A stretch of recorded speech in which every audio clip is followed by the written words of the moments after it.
Hi guys, இந்த வீடியோவில் beef பிக்கல் எப்படி பண்ணுறதுன்னு பார்த்துடலாமா? சிஸ்டர் படிச்சுட்டு இருந்தான். நானும் அம்மா சிஸ்டர் 3 பேரும் சேர்ந்து பேசிட்டு அப்படியே பீஃப்க்கு தேவையான கார்லிக்லாம் உரிச்சிட்டு இருந்தோம். பாவம் அவளுக்கு இந்த மாதம் செமிஸ்டர்னு சொல்லிட்டு இருந்தா. இந்த ட்ரை இன்க்ரீடியன்ட்ஸ் எல்லாம் நான் இந்த வீடியோலேயே ஃபஸ்ட்டு பேஜ்லேயே இருக்கும், பின் பண்ணி வச்சுருக்கேன், செக் அவுட் பண்ணிக்கோங்க. நான் இதில் கட்டி பெருங்காயம் தான் ஆட் பண்ணிக்கிட்டேன். உங்களுக்கு வேணும்னா நீங்களும் ஆட் பண்ணிக்கோங்க. ஃப்ளேவர் கொஞ்சம் சூப்பராக இன்னும் துக்கலாக செம்மையாக இருக்கும்.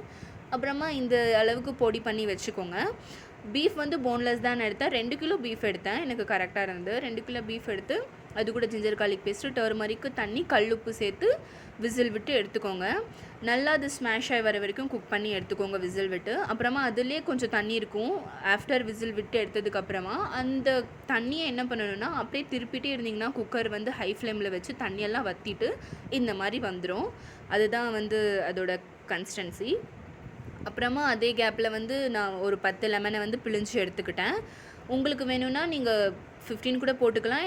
நான் லெமன் கொஞ்சம் பெரிய சைஸாக இருந்தால் 10 எனஃபாக இருந்தது. அப்புறமா எண்ணெய் காஞ்சதுக்கப்புறமா ஃபஸ்ட்டு பீஃப் போட்டு நல்லா பரட்டிக்கோங்க. கொஞ்சம் கலர் சேஞ்ச் ஆகணும். பீஃபு லைட் கலரில் இருக்கும், கொஞ்சம் டார்க் ப்ரௌன் கலரில் வந்ததுக்கப்புறமா நீங்கள் கறி லீவ்ஸும் அப்புறம் உரிச்சு வச்ச கார்லிக்கும் ஆட் பண்ணிக்கோங்க. கார்லிக் எவ்வளோக்கு எவ்வளோ அதிகமாக ஆட் பண்ணுறீங்களோ அவ்வளோக்கு அவ்வளோ வந்து ஃப்ளேவர் வந்து செம்மன் சூப்பராக இருக்கும்.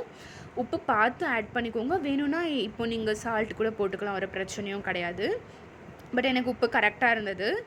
அப்புறமா நான் அந்த ஸ்வீஸ் பண்ணி வச்ச லெமன் ஜூஸை வந்து ஆட் பண்ணிக்கிட்டேன். ஆட் பண்ணிவிட்டு இந்த கன்சிஸ்டன்சியில் இருக்கும். அப்புறமா நீங்கள் அப்படியே கொஞ்சம் ரொம்ப பொறுமை வேணும். இதுக்கு ரொம்ப டைம் எடுத்துக்கிச்சு. ஆக்சுவலாக எவ்வளோ பொறுமையாக இருக்கணுமோ அந்தளவுக்கு இந்த மாதிரி கலர்ஃபுல்லாக சூப்பராக கிடைக்கும்.